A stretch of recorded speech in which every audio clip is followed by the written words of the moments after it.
Il a manqué trop de choses. Il a manqué beaucoup trop de choses aujourd'hui pour espérer quoi que ce soit ici au Nîmes Olympique.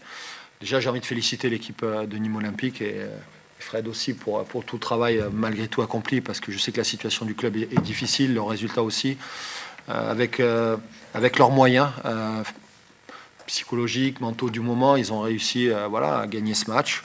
Ça va certainement leur faire du bien et je leur souhaite le meilleur bien sûr pour la suite dans la quête ce maintien. Nous ce soir on ne peut pas forcément espérer quoi que ce soit, on n'a pas mis les bons ingrédients, on n'avait pas ce qu'il fallait.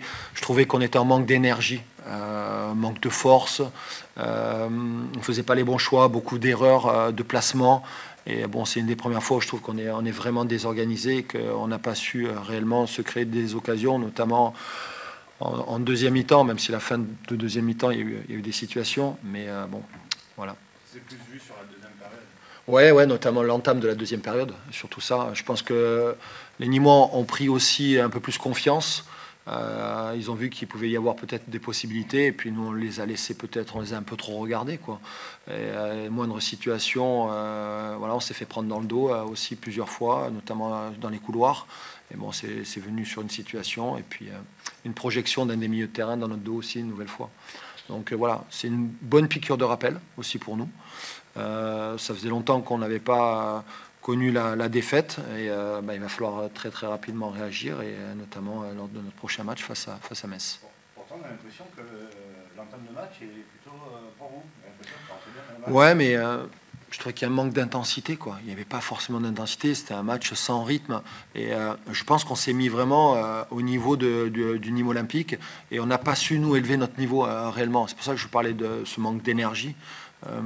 Voilà, aller plus dans cette percussion, être décisif. On a des joueurs qui sont capables de le faire, et je trouve qu'on l'a pas assez fait.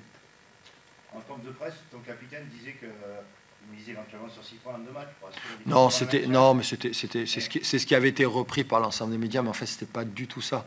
Il nous restait 6 points pour atteindre le maintien. Non, en comptant sur l'ensemble des 12 matchs, et c'était pas forcément sur les 2 matchs qui allaient arriver. Donc bon, je pense que ça a été un petit peu mal interprété, mais il y a pas, c'est pas grave. Parce que, et donc par rapport à ça, le fait que le maintien soit acquis à 90%, est-ce que tu penses qu'il peut y avoir un relâchement? Non, alors déjà non, le maintien n'est pas acquis à 90%. Déjà l'ensemble des équipes de derrière ont gagné, donc voilà, on a toujours on va dire un matelas, mais on va avoir aussi des matchs importants à jouer, des matchs difficiles avec des équipes qui jouent aussi bien sûr des choses, qui jouent l'accession. Donc nous on doit prendre nos points, et le maintien mathématiquement il n'est pas du tout encore obtenu, il va falloir aller le chercher le plus vite possible. C'est la fin d'une série pour vous, est-ce que c'est un coup d'arrêt? Bon, c'est un petit peu les deux. Je n'avais pas été forcément habitué à ça ces derniers temps. J'ai trouvé un manque de réaction aussi, un manque d'orgueil. On n'a pas mis ce soir vraiment les bons ingrédients, quoi. Il nous a manqué beaucoup trop de choses pour espérer quoi que ce soit. Et dans ce genre de match, il faut être capable malgré tout de garder le résultat et de ne pas le perdre. Est-ce qu'il y a une équipe qui a plus besoin de la victoire que l'autre ce soir? Ben, on l'a senti, hein, ça s'est senti. Et pourtant, je pense que cette équipe nîmoise était très friable sur plein de points, et notamment sur le plan psychologique. Et on l'a vu, et vous l'avez vu comme moi, notamment en première mi-temps, en début de match. Il y avait vraiment de quoi faire, mais on n'a pas su les utiliser, ces moments où ils n'étaient pas forcément bien. Au niveau des choix tactiques, on a vu par exemple Verlaine commencer à arrière. Ouais, latéral droit. S'engarer sur le banc. Ouais. Par rapport à ce que prévu, c'est pas que Oui, c'était pas forcément peut-être ce qui avait prévu au départ, mais on s'est adapté par rapport à un petit peu certaines circonstances. Mais on essaie aussi des trucs, de trouver aussi d'autres solutions, parce qu'il faut qu'on trouve un peu de fraîcheur, parce que ce groupe a beaucoup donné jusqu'à présent. Et on n'a pas non plus un gros effectif, et c'est vrai que ce soir, je trouvais que physiquement, on a eu beaucoup de mal, notamment en deuxième mi-temps. La blessure de Pierre, qu'est-ce qu'il a? Je ne sais pas, on verra. C'est peut-être un problème musculaire. Donc on verra. Je pense que pour les organismes de l'ensemble des équipes, ça devient difficile. Et je pense que la trêve va faire du bien à tout le monde. Il sort 5 minutes avant l'ouverture du score nîmoise. Ceci explique peut-être cela. Peut-être. Réadaptation dans le schéma tactique, dans le positionnement aussi. Cette défaite, en tout cas, remet en cause votre super début d'année, votre fin Non, mais Mais juste, il faut être quand même vigilant. Il faut être vigilant. Faut pas se relâcher. Et puis, comme je leur ai dit, on peut pas accepter ce genre de performance parce qu'on n'a pas été au niveau qu'on voulait être et surtout on n'a pas mis les bons ingrédients, les bonnes valeurs. Peut-être un mot sur Pablo Pavis. Vous avez longtemps joué contre le papa. Un petit coup de vieux de jouer, Ouais. de voir le fils évoluer. Je trouve qu'il a les mêmes attitudes que son papa. Dans son côté, se faire oublier. Il rentre beaucoup à l'intérieur. En première mi-temps, il a fait un paquet de fois. Et voilà, j'ai l'impression que c'est aussi un joueur assez intelligent dans ses déplacements. Bon, après, il a encore plein de domaines qu'il doit certainement bosser. Mais en tout cas, je vois son papa un petit peu quand même.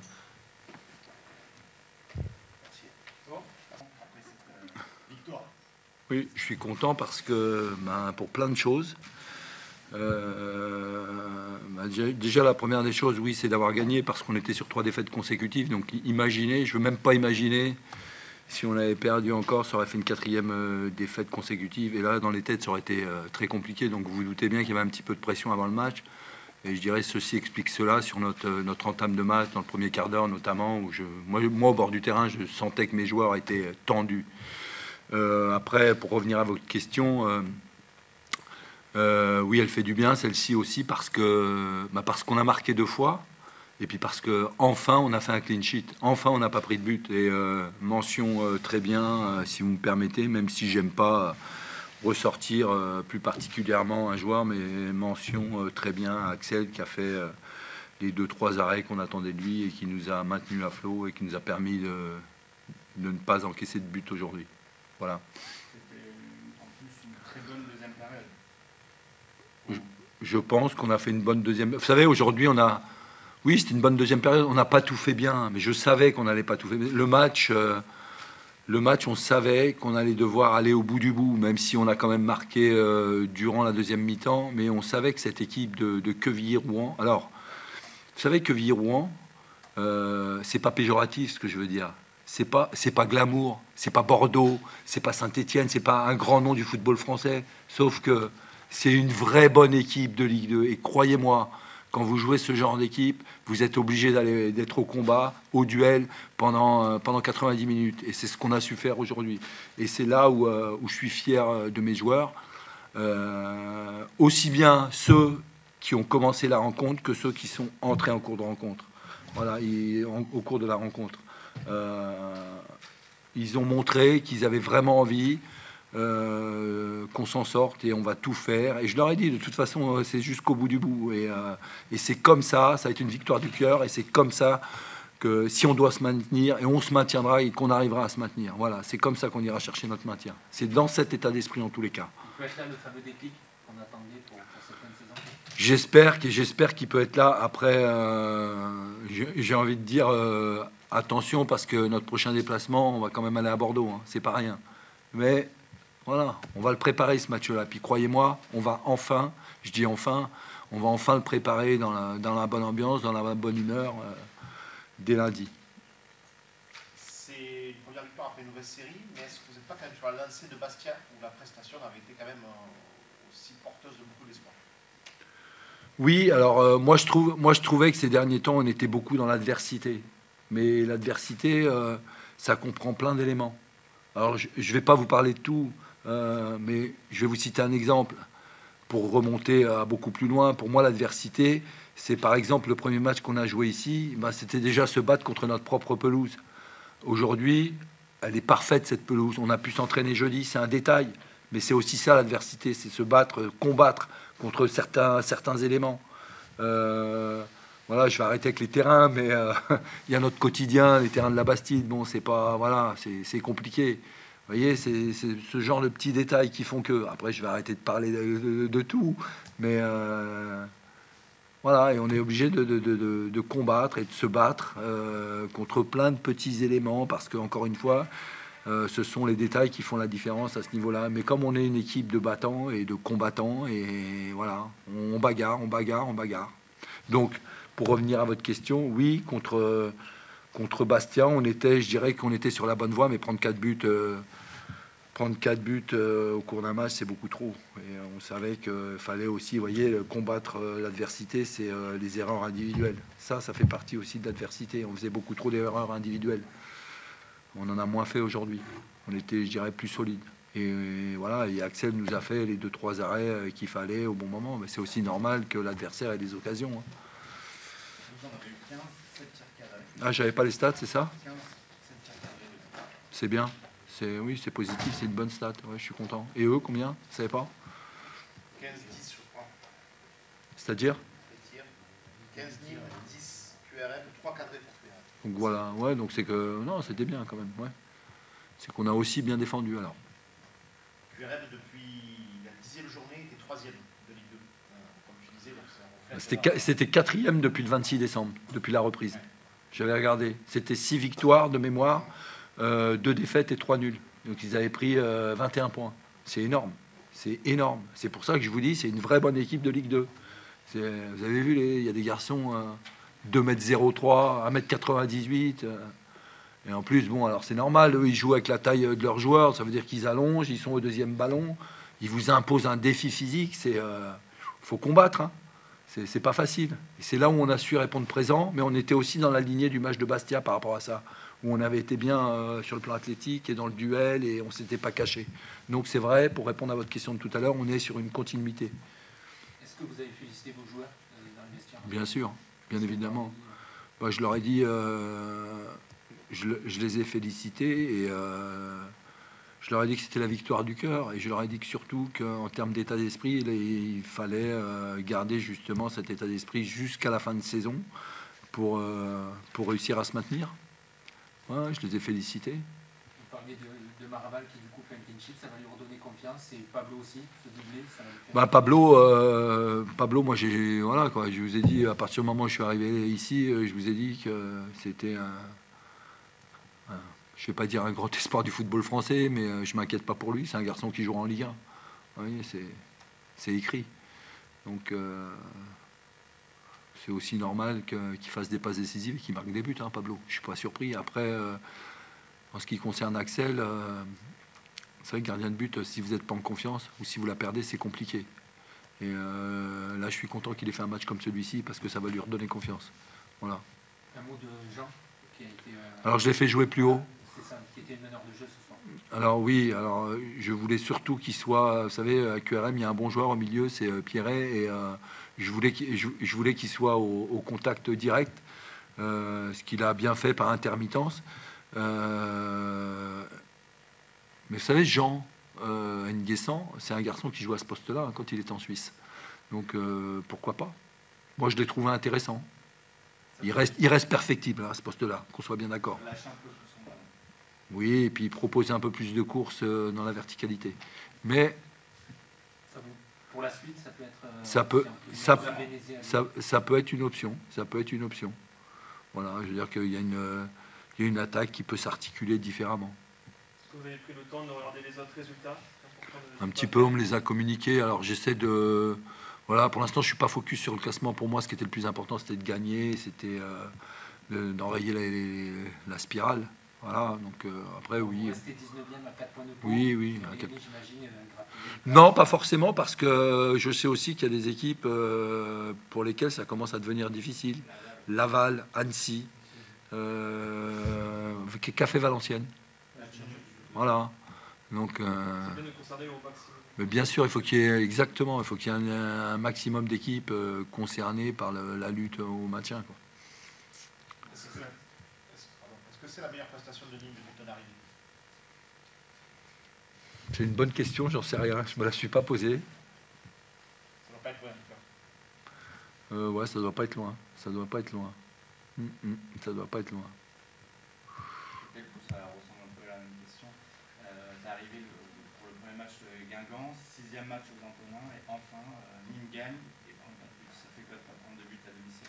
Bah, ça fait du bien, parce que je sais aussi que le maintien, ça passe par là. Souvenez-vous que lorsque j'étais à Guingamp, et que quand on s'était lancé dans cette opération maintien, je prends ça comme exemple, parce que c'est l'exemple, en tous les cas, en ce qui me concerne, le plus flagrant, ben, j'ai le souvenir que ça avait été à partir du moment où on avait commencé à pu prendre 2 buts.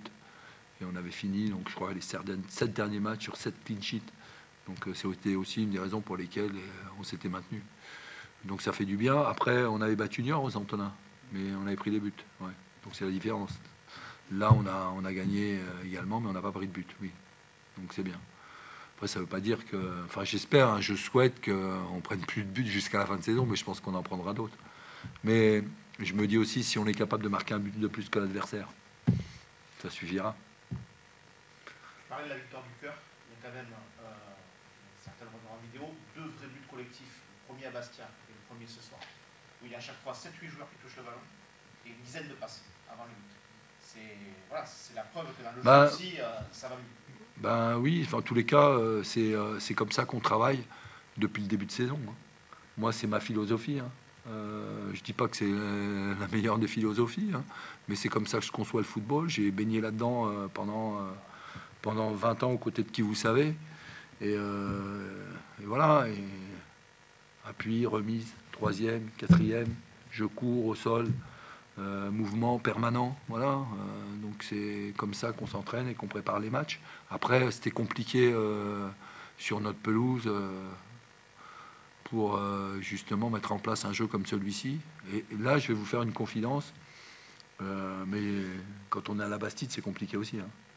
Très franchement, on a des terrains qui sont catastrophiques, hein. Vraiment. Et je ne me plains pas. Hein.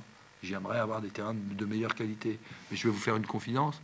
On sait, pour la première fois, on a eu le droit de s'entraîner jeudi sur le terrain, et ce qui est normal, puisque enfin le gazon s'est enraciné, mais j'avais l'impression de ne pas entraîner la même équipe. Je vous promets. Et c'était un régal de les voir évoluer ici. Je vous promets. Ça sera répété chaque... Oui, on aura le droit, j'ai vu avec le président, on aura l'autorisation pour s'entraîner une fois par semaine ici. Et croyez-moi... Je vais venir m'entraîner une fois par semaine ici, enfin avec les garçons. Hein. Et puis ils aiment bien aussi, ça leur fait plaisir. Quoi. C'était le contrat de départ avec quand la pelouse a été oui, c'est ça. Exactement. Exactement. Avec un jour précis à chaque fois ou non, ça dépendra des semaines. Alors après, je pense qu'il y a une zone qui est un peu plus fragile, celle de droite qui a été replaquée quand vous entrez sur le terrain. Là, celle à droite, là, elle a été replaquée. Donc par rapport au travail recherché, je pense que, à mon avis, ça risque d'être souvent le jeudi, si on joue le samedi. Hein, je sais pas. Pour finir, est-ce que le sommeil sera plus facile à trouver ce soir? Non, parce que je vais vous dire la vérité, je suis déjà dans le match de Bordeaux. C'est normal. Ils ont fait match nul à Sochaux. Je vais le regarder demain, ce match-là. Peut-être d'autres aussi. Nîmes à l'aller avait mis l'intensité et pour le dernier match au vestiaire avait gagné Bordeaux 1-0. Oui, je l'avais vu le match, je l'avais vu. Ça avait été pas facile. Bordeaux n'avait pas fait un gros match non plus. À cause de Nîmes, je suis d'accord, vous avez raison. Et il y avait une vraie ambiance autour de ce match, puisque c'était le dernier match au Costières.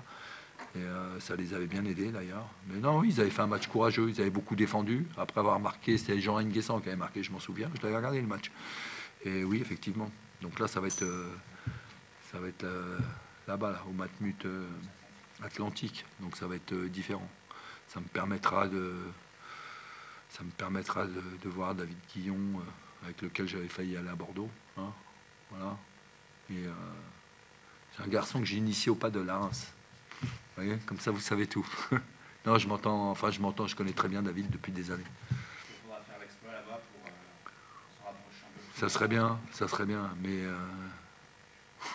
ça sera compliqué. Enfin, pas compliqué, ça sera difficile. C'est quand même une équipe qui est taillée pour monter en Ligue 1, qu'on soit bien d'accord. Hein. Faut pas se le cacher, hein, on va pas se mentir. Mais impossible n'est pas dit. Exactement. Et pas français non plus. C'était qui ça? L'impossible n'est pas français. Napoléon? Non? Bon, je sais pas. Qui a dit impossible n'est pas français? Thierry, Pour revenir au match, Hein? bien vu, Napoléon. Voilà, merci. pour Caporal, Peu de culture, ça fait du bien, non? Parfois. tu as tardé à faire des changements ce soir, à juste titre d'ailleurs, parce que tout le monde est plutôt pas mal. Est-ce que ça veut dire que ce 11-là peut se rapprocher de l'équipe type? Vous savez, le problème, c'est que quand vous ne gagnez pas les matchs, vous vous dites, vous avez tendance à vouloir changer le match d'après. Donc, moi, j'étais en recherche d'un 11 type. Maintenant, faut pas condamner les autres non plus. Donc je sais pas, je suis pas encore dans cette réflexion, hein, très franchement. Après, j'aime bien aussi me caler par rapport aux adversaires aussi. Bon, il y a plein de choses à voir, il faut réfléchir. J'ai un staff aussi avec sur lequel je m'appuie. Hein. Voilà, hein, ça sert aussi à ça, un staff. Mais j'ai un staff de qualité, hein, je le répète, hein, que ce soit technique ou médical. Moi, j'aime bien les gens avec lesquels je travaille au quotidien. Voilà, c'est important de le préciser, ça. Encore une parfois, j'ai tendance à dire moi je, mais hein, n'oublions pas qu'il y a des gens qui m'entourent et qui sont précieux. Ça, c'est important. Voilà, messieurs.